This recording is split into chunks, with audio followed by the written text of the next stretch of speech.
1954년 7월, 찌는 듯이 더운 날 한 남자가 일본 도쿄 하네다 공항에 도착했습니다. 그는 유럽에서 온 비행기를 타고 도착했어요. 언뜻 보기엔 그에게는 특이한 점이 없었습니다.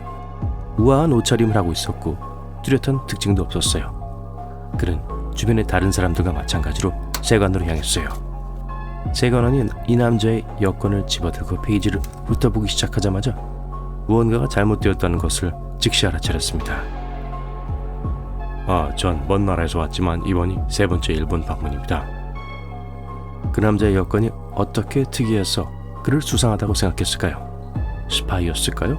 아니면 시간여행자였을까요? 남자의 여건은 진짜처럼 보였습니다.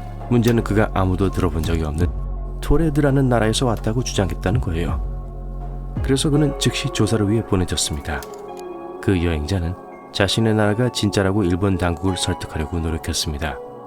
그는 심지어 지도에서 나라의 위치를 가리켰어요. 스페인과 프랑스 사이 위치한 작은 영토였어요. 그의 언어가 프랑스어였기 때문에 그렇듯했어요. 하지만 그가 지도에서 가리킨 지역은 실제로 466평방킬로미터에 불과한 프랑스와 스페인 사이에 위치한 작은 국가인 안도라 공국이었습니다. 그 지도를 직접 보았을 때 그 여행자 역시 자신의 국가가 안도라라고 불리는 것에 어리둥절했어요. 그는 토레드가 1000년 이상 그곳에 있었다고 주장했어요. 세관원들은 그가 또한 여러 다른 유럽 국가의 돈을 가지고 있는 것을 보았습니다.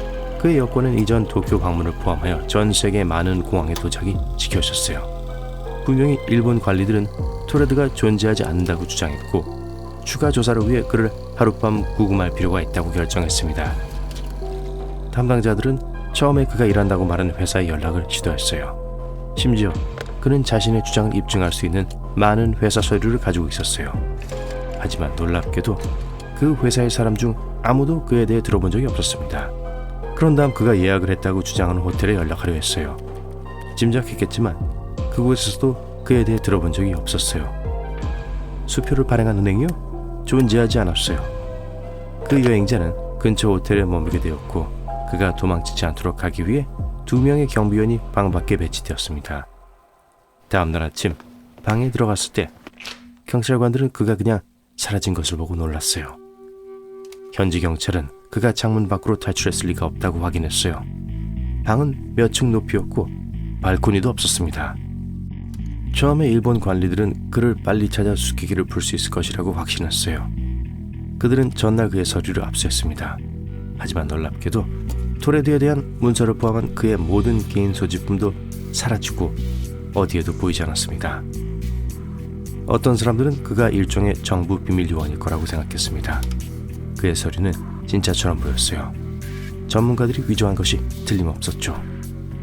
그와 출신 국가의 정치를 보호하기 위해 그의 상관들은 아마도 이 상상의 나라인 토레드를 생각해냈을 거예요. 공항 관계자들이 그저 서류를 훑어보고 의문을 제기하지 않기를 바랬던 거죠.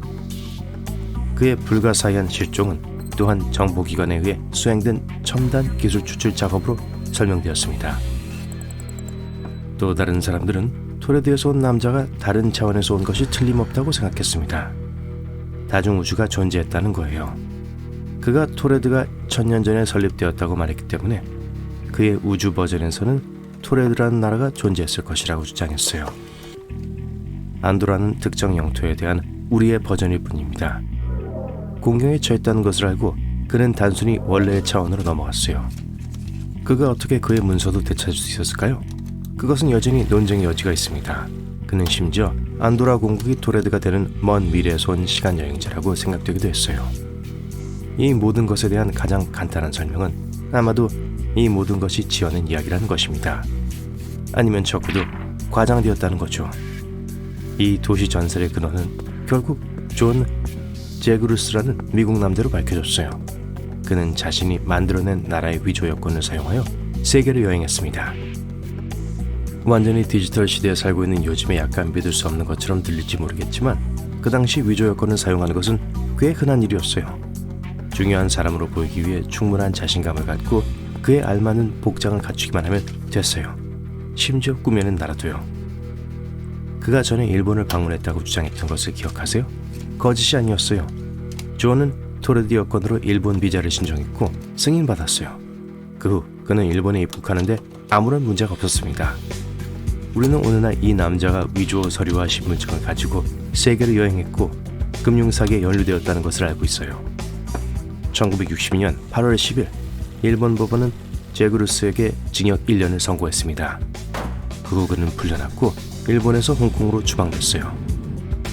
도시 시간 여행의 전설은 존 제그루스만이 아니었어요. 2006년에 등장한 비디오는 한 스웨덴 남성이 부엌 싱크대를 고치려고 하다가 우연히 2046년으로 여행을 갔다고 주장하는 것을 보여주었어요. 미래에서 그는 70세인 자기 자신을 만났어요. 둘은 함께 즐거운 시간을 보냈고 짧은 영상을 찍기까지 했어요. 영상에서 그들은 둘이 같은 사람이라는 것을 증명하기 위해 공유한 문신을 보여주었습니다.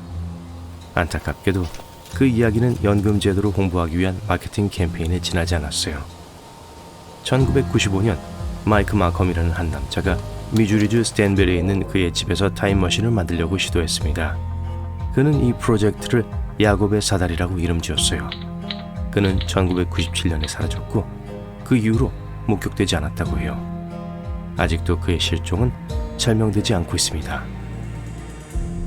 그리고 오스트리아 예술가 페르디난트 게오르그 발티밀러가 그린 1860년 그림의 이야기가 있어요. 기다리는 사람이라고 불리는 이 그림에서는 한 여성이 마치 아이폰을 잡고 내려다보는 것을 묘사하는 것 같아요. 자세히 보면 미술 전문가들은 그림 속의 아이폰이 단지 책일 뿐이며 매우 오해의 소지가 있는 각도에서 그려졌다고 밝혔어요. 루돌프 펜츠의 이야기는 1950년대로 거슬러 올라가는 또 하나의 도시 전설 중 하나입니다. 1951년 뉴욕에서 19세기 옷을 입은 남자가 차에 치였다고 해요. 그는 루돌프 펜츠로 확인되었지만 문제는 그가 1876년 이후로 실종된 것으로 보고되었다는 것입니다. 그가 들고 있던 물건들 또한 그가 1876년에서 1951년으로 순간 이동했다는 것을 암시합니다. 슬프게도 이것 역시 실제로 일어난 적이 없어요. 단지 1950년대 공상과학 소설책에서 유래됐어요. 1941년 브리티시 컬럼비아주 골드브리지에 있는 사우스포크 다리의 재개통에 대한 사진 또한 약간의 논쟁을 불러일으켰습니다. 시간 여행자를 보여주는 것 같았어요. 그의 옷과 선글라스가 시대에 맞지 않았기 때문이죠. 요즘 젊은 남성이 입을 만한 것과 더 비슷해 보였어요. 그러나 추가 연구는 그것이 사실이 아니라는 것을 보여주었습니다. 선글라스를 예로 들어볼게요. 그 스타일은 1920년대에 처음 등장했습니다. 그리고 그는 프린트된 티셔츠를 입고 있는 것 같았어요. 하지만 자세히 보면 사실은 엠블럼을 바느질한 스웨터를 입고 있다는 것을 알 수 있습니다. 이런 종류의 의류는 그 당시 실제로 유행했어요. 그의 나머지 옷은 시대에 알맞습니다. 사진 속 그의 옷은 주변 사람들보다 조금 더 캐주얼해서 더 눈에 띄었죠. 또 하나의 1940년대 사진은 한 남자가 아이폰을 들고 있는 것처럼 보여서 온라인상의 호기심을 불러일으켰습니다. 해변에서 찍은 이 사진은 시대에 맞는 옷을 입은 한 남자가 군중 속을 걸으며 손에 들고 있는 어떤 장치를 보고 있는 것을 보여줍니다. 사람들은 시간여행만이 가능한 설명이라고 빠르게 추측했지만 그렇지 않았어요. 다른 물체를 내려다보고 있었을 가능성이 높지만 사진의 화질 때문에 잘 보이지 않았습니다.